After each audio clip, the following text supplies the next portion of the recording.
Well, thank you, Dale. Thank you for, obviously, to all of you, those that I know best and love most are those that I had the great honor of spending time with as a guest of the North Vietnamese with delicious food and lots of exercise. And I would also remind you that it doesn't take a lot of talent to get shot down either. First of all, I'd like to thank you all for coming. I would also like to thank our veterans. I am so honored to be in your presence. We have veterans here who are, could I ask, because I've been traveling across the Panhandle, could I ask our, first of all, our greatest generation, are there any of our greatest generation veterans here that, thank you, sir. Thank you, and God bless. Would you stand?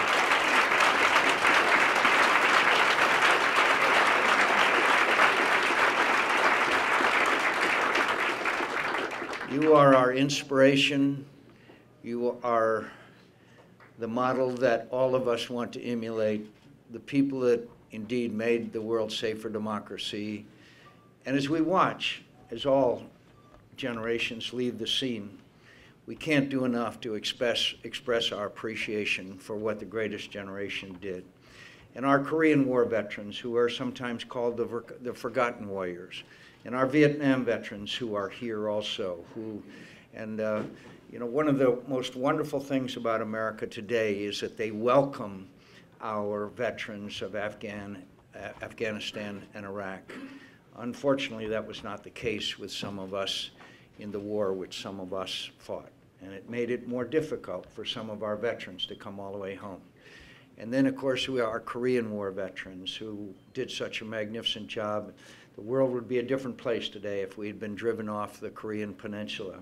And, of course, our Iraq and Afghanistan veterans who continue to serve with magnificent skill. And I'm here to tell you that as proud as I am with all of our veterans, and I am, those who are serving today are the best trained, best equipped, highest caliber that we've ever had in our history. And I know you are extremely proud. So Dale, thanks for not mentioning that I lost running for President of the United States. I thank you very much. Listen, after I lost, I slept like a baby. Sleep 2 hours, wake up and cry. Sleep 2 hours, wake up and cry. So I want to thank you. I want to thank all of you also I'd like to ask, I'd like to ask your sympathy for the families of the state of Arizona. Because, and here's why. Barry Goldwater from Arizona ran for President of the United States. Morris Udall from Arizona ran for President of the United States. Bruce Babbitt from Arizona ran for President of the United States. I from Arizona ran for President of the United States. Arizona may be the only state in America where mothers don't tell their children that someday they can grow up and be President of the United States. So I ask for your sympathy. And you know, our veterans are our most revered and admired people in America, as they should be. They're the tip of the spear that has kept the world safe for the rest of us. And, you know, in my line of work, it's a little different. In fact, in case you noticed, the approval rating of Congress is now at 11%. I don't know if you saw that or not. We are now down to paid staffers and blood relatives. And if there's anyone here who is in that 11%, would you please raise your hand, because I haven't met anybody in the 11% that approve. And I'd like to meet one, because I'd like to ask them what they like about us. You know, I was in Phoenix Sky Harbor Airport the other day. A guy runs up to me and says, "Hey," he said, "anybody ever tell you look a lot like Senator John McCain?"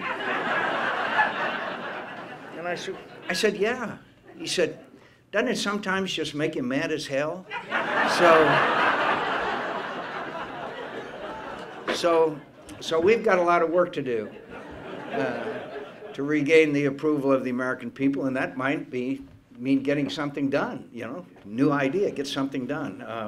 We just concluded the least productive Congress since 1947, thanks a lot to a great degree to Harry Reid, one of my favorites. But anyway, so we need to get America going again, obviously. And by the way, did you see this morning, really it's wonderful, the gift that keeps on giving, Joe Biden?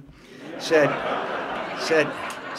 the last 4 years the middle class has been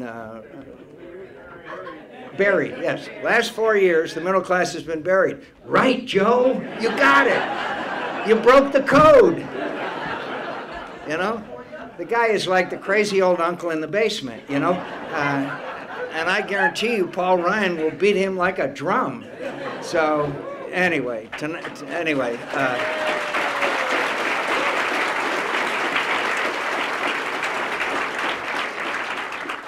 no one knows better than our veterans and by the way, Jake Schmidt, I'd like to thank you, and Brad Maxwell is running for state rep. Brad, where are you? If you still awake, Brad? Anyway, I want to thank all of you. So what I understand, and you understand, that the major issues in this campaign are jobs and the economy. We understand that. It's just, as Joe Biden said, I mean, we are in the longest recession in the history of this country, the longest and deepest recession since the Great Depression. And that didn't happen by accident. When Ronald Reagan came to the presidency, unemployment was in double digits, inflation was in double digits, the interest rates were at 21%, and in a relatively short period of time, he restored our economy and brought this nation into the greatest and longest period of economic prosperity in our history. So governments matter, and presidents matter. And the point is that, this president doesn't lead, whether it be on national security policy or on domestic policy. This president, right now, we are facing a thing called sequestration, and I'm a little sorry that a lot of Americans don't understand exactly what that is. And very basically, we had this great idea that if Congress would select a select committee and they would come up with a proposal, we would reduce the deficit. And if they failed, and nobody believed they'd fail, there would be across-the-board cuts in defense and non-defense of a $1.2 trillion. Well, super committee didn't work. Now we're looking at, on the 1st of January 2013, cuts in defense that our Secretary of Defense has said would devastate our national security. Our uniformed service chiefs have said that we cannot defend this nation if we have these drastic cuts. So a number of us have been trying to sit down and see what we can do to avert it. By the way, the impact on the state of Florida, with our huge military establishment, with the defense industries that are here in Florida, I promise you, we are talking about tens of thousands of jobs in the state of Florida that are at risk here. And these cuts are supposed to begin on the 1st of January. That's not that far away. The Pentagon has to plan, as you know. So we have begged the President of the United States, please sit down with us. The most important responsibility of the President of the United States is Commander-in-Chief. And again, he has abrogated that responsibility. He refuses to sit down with us unless ahead of time we agree to raise taxes. Is that the way Ronald Reagan used to negotiate with Tip O'Neill? Is that the way that Bill Clinton used to negotiate? Of course not. You sit down and you put everything on the table. This is America's national security at stake, and the Commander-in-Chief is taking a hike. And that's what this is all about, and it is disgraceful. Now, I want to talk to you just for a minute. By the way, Mitt Romney, I guarantee you, understands the importance of this. Mitt Romney understands what leadership is about. Mitt Romney understands the importance of taking care of our veterans. And this phony baloney about Medicare, the Medicare was cut under Obamacare by $761 billion. It was cut and taken out of Medicare to put into Obamacare. And one of the first things that Mitt Romney, as President of the United States, is going to do is repeal and replace Obamacare.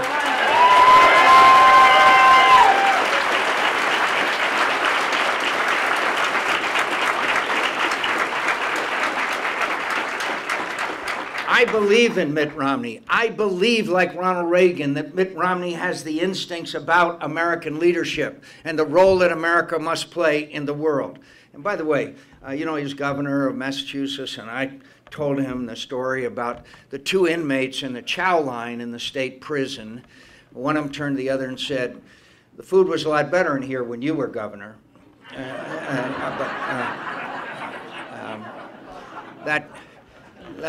that joke didn't go over very well in Illinois when I told it. And by the way, I've got to also, to my dear veteran friends, I have to mention that when I graduated from the Naval Academy, I tried to get in the Marine Corps, but my parents were married. And I'm sure they understand. Well, I used to tell that joke all the time until my son Jim turns 18, joins the Marine Corps, served a year in Iraq, and comes home after serving as a combat infantryman in Anbar, and he says, "Dad, you know, the Marine Corps is part of the Navy Department." He says, "The men's department." So, could I tell you a brief story? My son's in Anbar province. They're out there living and fighting with Iraqis, and he's driving an MRAP. It gets turned over by an IED, and it's in the mud. It was a rainy season, so they had to send this is 2007, they had to send for a crane to pull the MRAP out of the mud. Finally shows up. The sergeant sends my son Jim and 3 others over to dig around it while the crane is pulling it out, and they're digging there in the mud up to their knees and then up to their thighs, and the sergeant comes out, walks over and says, "Where's McCain?" And Jim says, "Here," and he says, "Your dad just won New Hampshire. Keep digging."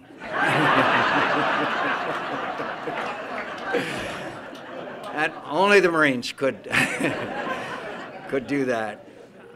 My friends, the United States is failing throughout the world.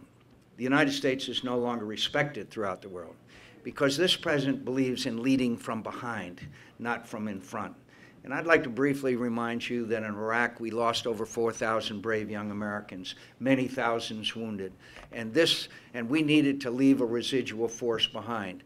This president, who as Senator said the surge would never work, got us out completely. Now Al-Qaeda is on the rise. The Iranians are overflying Iraq with weapons for Bashar Assad, with plane loads full of weapons.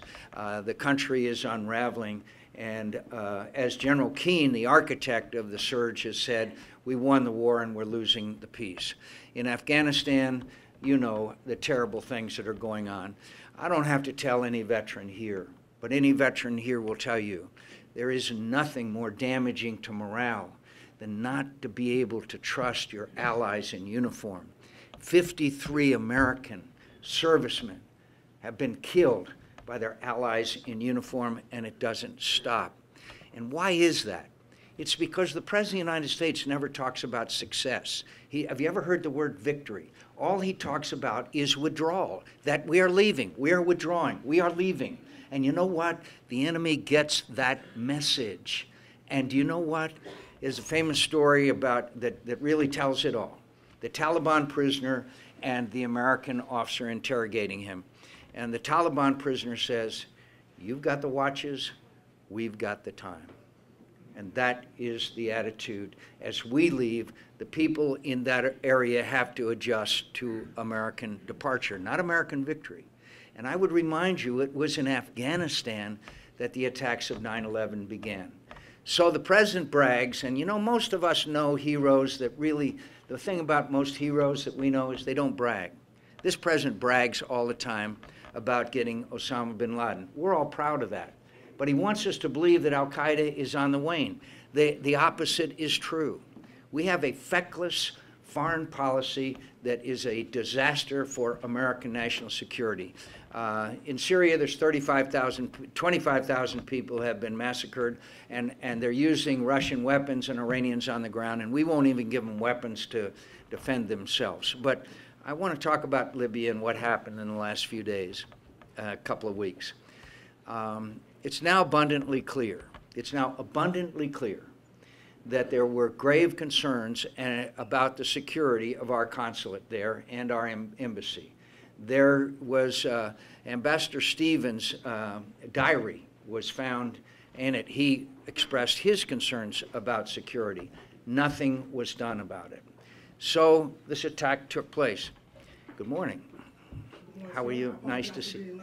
Not at all. We're all happy to see you. So Is that San Francisco 49ers hat? What is it? Tampa Bay. Okay, thank you. Thank you. Could I just mention, I want to continue. So there was a terrorist attack orchestrated and carried out by an Al-Qaeda affiliated group there in Benghazi. And as you know, we lost the lives of our great ambassador and 3 other brave Americans. And what did the administration say? What did our Secretary of State say? What did our UN ambassador say? That it was a spontaneous attack, a spontaneous demonstration bred by a video. I'm not making that up. Now, they had mortars, they had heavy weapons, they had a direct and indirect fire. It was clearly a military operation that had nothing in the world to do with a hateful video or a spontaneous demonstration. Well, maybe they're right. Maybe, you know, the couple sitting around watching television there in Benghazi, grab your mortar, honey, we're going to a spontaneous demonstration. So 5 days after it was well known, they trot out our UN ambassador to tell the American people, she was on all the news shows, to tell the American people that it was the result of a spontaneous demonstration. My friends, it borders on criminal. She was either willfully ignorant or abysmally incompetent to put that out to the American people. You can't do that to the American people.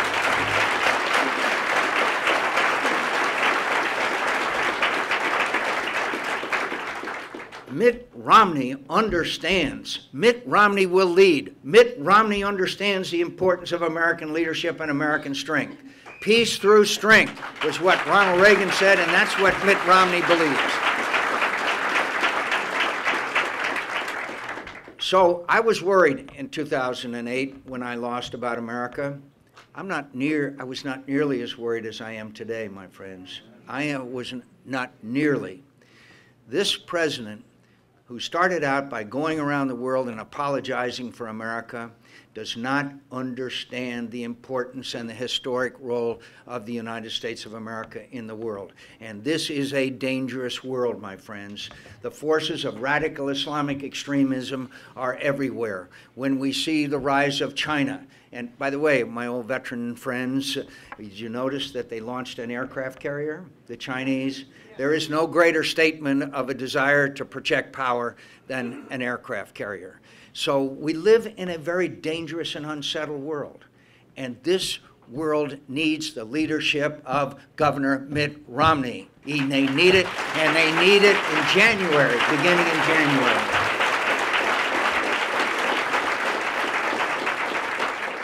So I'd like to give you a little straight talk if I could. And that straight talk is what's at stake here. This morning polls show, guess what? Florida is a toss-up. Florida, I can draw you a scenario through the Electoral College that shows how Mitt Romney can win without Florida, but I'll tell you, it's a very tough path. It's a very, very tough route. We must win the state of Florida. And where we're going to win the state of Florida is in the Panhandle and with our veterans who care about America and our security.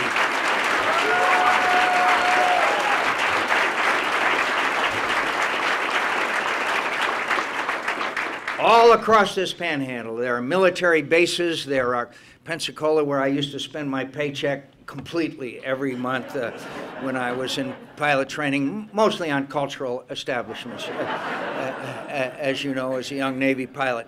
From Pensacola to Jacksonville, my friends, and all across the Panhandle, if we can get our vote out, we must, you know, Florida has a little history for contested elections. We don't want any more hanging chads in this time around. What we want is our veterans to get out to vote and call their friends, call their enemies, call their mother-in-law, and I'm asking you, in the next 34 days, in the next 34 days, to spend a half hour each day, just a half hour, on the phone, on your cell phone, saying, Have you registered to vote? Have you early voted? Are you going to vote? That is all I'm asking you. And my friends, when you look at these young men and women who are serving today, as I said, who are America's finest, don't they deserve better leadership than what they've got today? Don't they?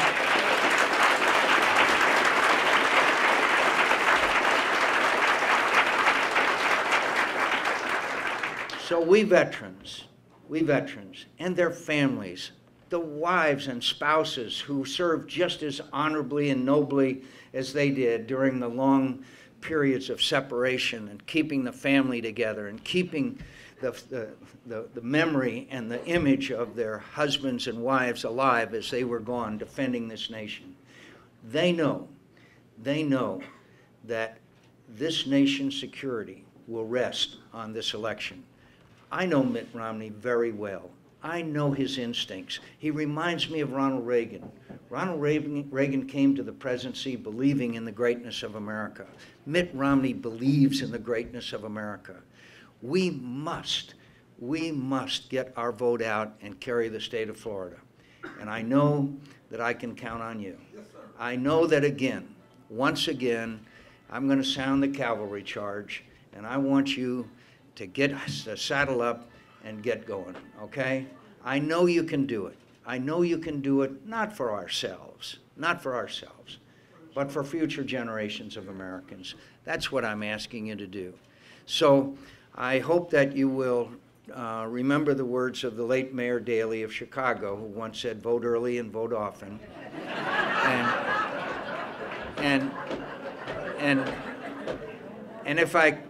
And if I could, maybe because Dale is here, I don't do it very often, I'd like to end up with a little story long ago and far away. When we were in the prison camps in Vietnam, the Vietnamese for years kept us in solitary confinement or 2 or 3 to a cell. They knew that keeping us separate rather than together under the outstanding leadership of our senior ranking officers, including Colonel Bud Day, who lives over in Niceville, Congressional Medal of Honor winner, was my senior ranking officer. And then they changed and they put us, we've never really understood completely why, into cells with 25 or 30 prisoners in each cell. It was an incredible change, and obviously you can imagine what it was like after I spent 3 years in solitary confinement. You can imagine what it was like for us to be able to organize.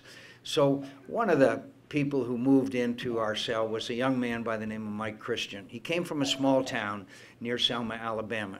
He came from an incredibly poor family. He didn't wear shoes for the first few years of his life. He enlisted in the United States Navy, later went through Officers Candidate School and was a bombardier navigator in an A-6 aircraft. Mike had a keen appreciation for the wonders and greatness and opportunities of serving in the United States military provides. As part of the change in treatment, the Vietnamese allowed us to have some of us to have small packages from home that had pieces like a handkerchief or a scarf or something like that. The uniform that we wore in prison was short-sleeved blue shirt, blue trousers that looked like pajama trousers, and sandals that were cut out of automobile tires. I recommend them highly. The one pair lasted me 5.5 years. So, well, Mike Christian got a piece of white cloth and a piece of red cloth and a bamboo needle and sewed on the back of his shirt the American flag. Every evening before we would have our soup of undetermined content, we would put Mike's shirt on the wall of the cell and say the Pledge of Allegiance. Now, as we said the Pledge of Allegiance today, I admit it's not the most important part of our day. It's important we do it, but it's not the most important part of our day. But I can assure you in that prison cell, a couple of guys had been there as long as 7 years, pledging allegiance to our flag and our country was certainly the most important part of our day. Well, one day the Vietnamese came into our cell, searched our cell as they did periodically. They found Mike's shirt with this flag sewn on it. That evening they came back, opened the door of the cell, called him out, and outside the door of the cell beat him very badly for about an hour, and then threw him back into the cell. Well, we tried to clean him up as well as we could. As you can imagine, he was not in great shape. And there was a concrete slab on which we slept at night. In the cell, there was 4 light bulbs in each corner of the room that's shown dimly 24 hours a day. I went to lie down and to go to sleep, and I looked over in the corner of the cell, and underneath that dim light bulb with a piece of white cloth and a piece of red cloth and his bamboo needle was Mike Christian sewing another American flag. He wasn't doing that because Mike Christian felt better. He was doing that because he knew how important it was for us to pledge our allegiance to our flag and our country. And I will never forget that day. And I will always have a special feeling when we say the Pledge of Allegiance. And I will always honor his memory, and I will always be grateful for having the honor of serving in the company of heroes. Thank you, and God bless. Thank you very much.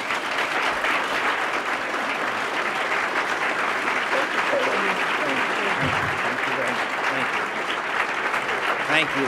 Thank you very much. God bless. God bless America. Thank you.